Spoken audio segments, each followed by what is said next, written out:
నమో వెంకటేశాయ. శుభోదయం మిత్రులారా. దట్టమైన పొగమంచు కమ్మివేయటంతో శ్రీవారి ఆలయ శిఖరం కొత్త అందాలు సంతరించుకున్నట్లు ఉంది.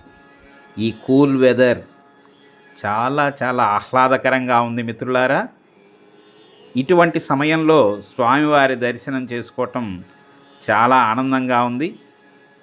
నాతో పాటుగా మీకు కూడా స్వామివారి దర్శనం చేయిస్తాను, రండి.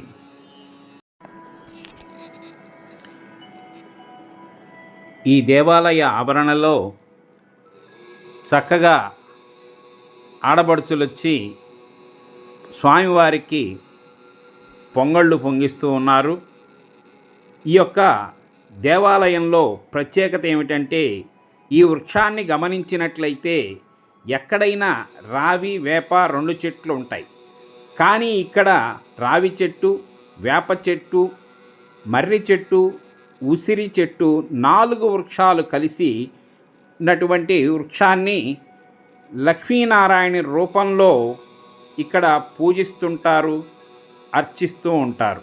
ప్రతి సంవత్సరం చేస్తారు, సంవత్సరానికి ఒకసారా ఎప్పుడు చేస్తుంటారా? ఈ పొంగళ్ళు చేయటం మీరు అంటే ఈ యొక్క వార్షికోత్సవ సందర్భంగానా, లేకపోతే వారం భక్తులు వచ్చేసి ఇక్కడ పొంగళ్ళు స్వామివారికి కళ్యాణానికి వాటికి పొంగళ్ళు చేసుకుంటారు?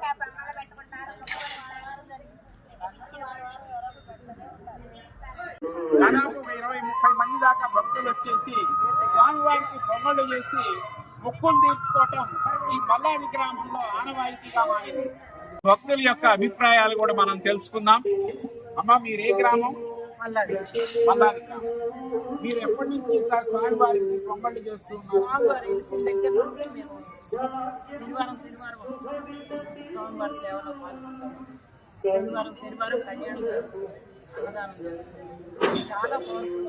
నమో భగవతే వాసుదేవాయ నమః.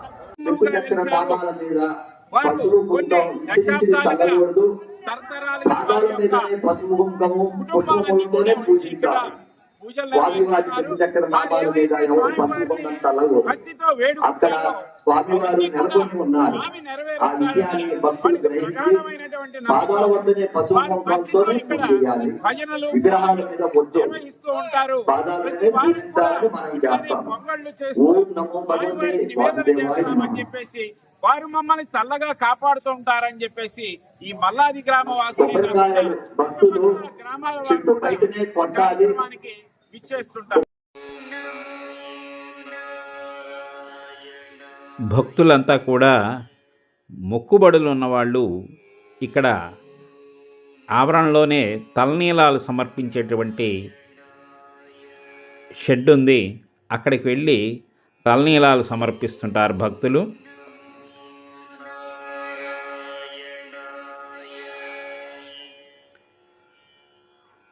అట్లాగే దాని ప్రక్కనే ఒక గోశాల కూడా ఉంది. మన హిందూ సాంప్రదాయాల్లో అత్యంత ప్రముఖమైన గోమాతలను ఈ దేవస్థానం వారు గత 15 సంవత్సరాలుగా ఈ గోశాలను నిర్వహిస్తున్నారు. సంరక్షణ, పోషణ దేవస్థానం వారి ఆధ్వర్యంలో నిర్వహించబడుతుంటుంది. ఎవరైనా దాతలు ఉన్నట్లయితే వారి పోషణార్థం దేవస్థానం వారిని కలిసి సంప్రదించి మనం ఇవ్వదలుచుకున్నది ఇవ్వచ్చు. అక్కడ పొంగళ్ళు పొంగించుకోవడానికి గ్యాసు పొయ్యి సౌకర్యం కలదు. ఆహా, ఈ యొక్క దేవాలయ కమిటీ వారు ఎంత గొప్పవాళ్ళండి. ఈనాటి ఆడపడుచులు ఆ కట్టెల పొయ్యి దగ్గర పొగకు పడలేక అసౌకర్యంగా ఉంటుందని చేసుకోలేకపోతారేమోనని ఆ కమిటీ వారు చక్కగా గ్యాస్ పొయ్యి ఏర్పాటు చేశారండి. చుట్టూతా కూడా ఒక 15-20 మంది వరకు ఆ పొయ్యిల మీద పొంగలి చేసుకోవచ్చు. సంతోషంగా ఆడపడుచులు ఆ కార్యక్రమం చేస్తున్నారు. దేవాలయానికి లోపలికి వెళ్ళేటప్పుడు ఎడమ ప్రక్కన సుబ్రహ్మణ్య స్వామి ఉంటారు, అటు కుడివైపున గణపతి ఉంటారు. స్వామివారిని దర్శించే ముందు ఇక్కడ కూడా నమస్కరించుకొని ప్రతి భక్తుడు కూడా లోపలికి వెళ్తుంటారు.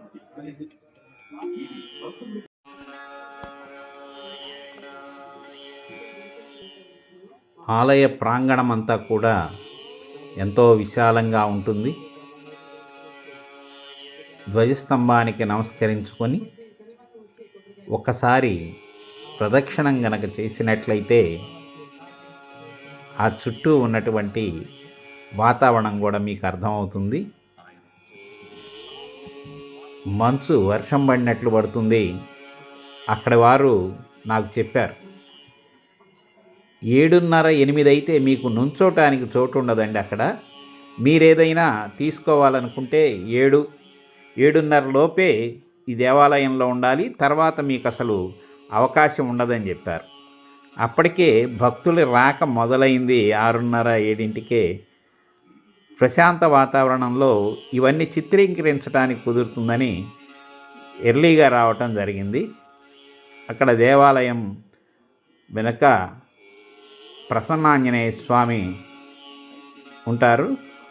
వారిని దర్శించుకుంటే ఆ ప్రక్కనే కూడా నవగ్రహ మండపం ఉందండి.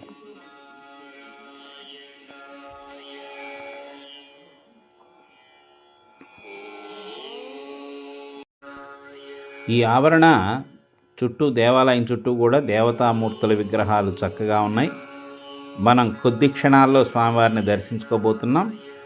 ఈ వీడియోని ప్రతివారు లైక్ చేయండి, కామెంట్ చేయండి, షేర్ చేయండి, సబ్స్క్రైబ్ చేయండి. ఇక్కడ కళ్యాణానికి సిద్ధమైనటువంటి మండపం ఉంది.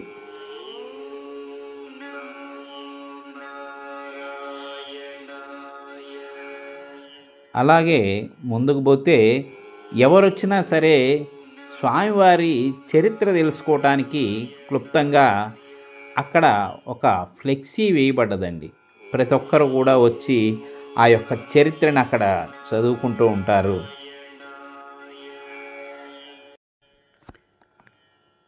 విశాలమైనటువంటి ముఖమండపంలోకి ప్రవేశించి అంతరాలయంలోకి వెళ్తున్నాం. అక్కడ స్వామివారి ఉత్సవ విగ్రహాలు, అలాగే ఊరేగింపుకు ఉపయోగించేటువంటి విగ్రహాలు కూడా ఉన్నాయి. మల్లాది వట వృక్షాంతర్గత శ్రీ వెంకటేశ్వర స్వామి వారి యొక్క పాదార్చకులైనటువంటి వినుకొండ శ్రీనివాసాచార్యులు గారిని మనం ఇప్పుడు కలుసుకున్నాం. స్వామివారిని దశాబ్దాలుగా కొలుస్తున్నటువంటి వారు. స్వామివారి యొక్క మహిమ గురించి 2 మాటలు చెప్పవలసిందిగా కోరుతున్నాం. శృంగనిలయం కమలాలయం వటవృక్ష సముద్భూతం అల్లాదిస్తం నమామ్యహం. భక్తమాల శ్రీలారా, ఈ మల్లాది గ్రామం అమరావతి 9 కిలోమీటర్లలో కృష్ణానది పక్కనే ఉంది. కృష్ణానదికి అవతల కృష్ణా జిల్లాలో ఒక పుట్ట రూపంలో స్వామివారు వెలిసి తిరుమలగిరి గట్టు, అక్కడికి ఈ మా మల్లాది గ్రామవాసులందరూ కూడా కృష్ణానది దాటి అనేకటువంటి కష్టాలతోటి ప్రభలు కట్టుకొని అక్కడికి వెళ్తూ ఉంటారు. 77వ సంవత్సరం జనవరి 22, 1977వ సంవత్సరంలో ఒక గాలి వర్షం వచ్చింది. ఆ గాలి వర్షంకి ఇక్కడ పొన్నయ్య గారు అని చెప్పి ఒక యోగి, అతను బ్రహ్మచారి, అతన్ని ఈ చేలో ఆయన మర్రి వృక్షాలు రాసి మర్రి వృక్షాన్ని నాటి అక్కడే కూర్చొని రాముడు రాసుకుంటూ ఉండేవాడు. జనవరి 22, 1977వ సంవత్సరంలో గాలి వర్షంకి ఆ చెట్టు మొదలతో సహా లేచి పక్కన పడిపోయింది.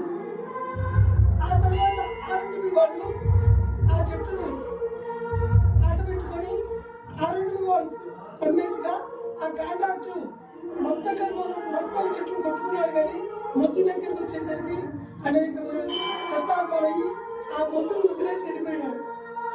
తర్వాత ఆ చెట్టు తానంతకు తానే అభిజిత్ ముహూర్తంలో 12 గంటల ముహూర్తంలో మాఘశుద్ధ తదియ 1977వ సంవత్సరం శనివారం పూట తానంతకు తానే లేచి నిలబడి, నేను మీ నమ్మినటువంటి దైవాన్ని అయినటువంటి తిరుమలగిరి రక్షించడానికి వచ్చాను అని చెప్పడం జరిగింది. అక్కడి నుంచి కూడా వైకాల ఆగమంత ప్రకారంగా చక్కగా స్వామివారికి అర్చన జరుగుతూ విగ్రహ రూపం చెట్టు రూపంలో ఉండేది కాక విగ్రహ రూపంలో కూడా ప్రతిష్ఠింపబడింది. ఆ రోజు నుంచి ప్రతి శనివారం కళ్యాణ కార్యక్రమం, ప్రతి శ్రవణ నక్షత్రానికి అభిషేక కార్యక్రమాలు, నిత్యోత్సవ మాసోత్సవ పక్షోత్సవాలు చక్కగా విశేషంగా జరుగుతూ ఉంటాయి. వైకాల ఆగమంత ప్రకారంగా శుభం భూయా శుభం.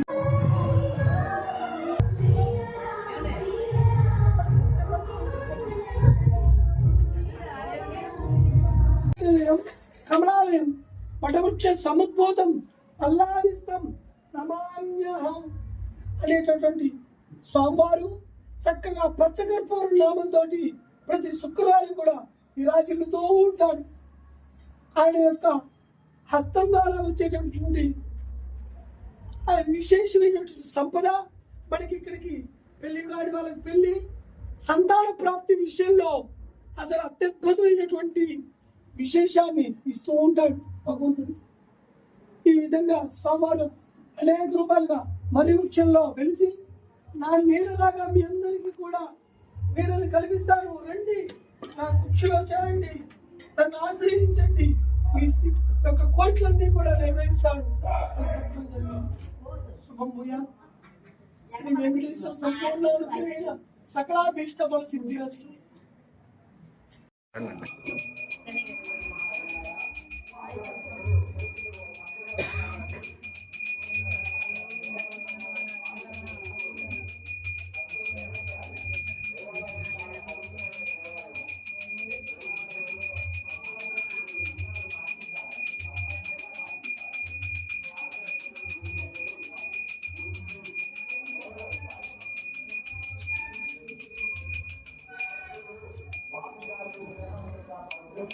గోవింద గోవింద. చంద్రుడి నివాస చుట్టుపక్కల వారిని కొంచెం గమనించి మీ పనులు మీరు చేసుకోవాలి. చుట్టుపక్కల వారిని గమనించి మీరు పనులు చేసుకోవాలి.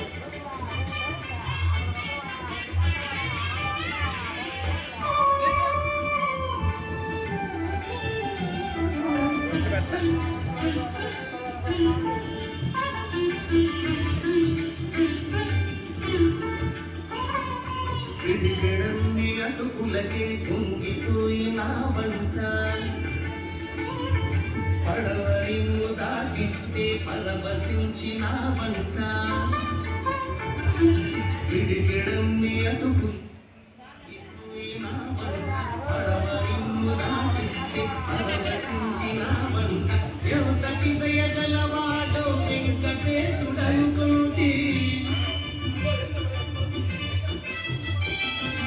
ఎవతటి దయగల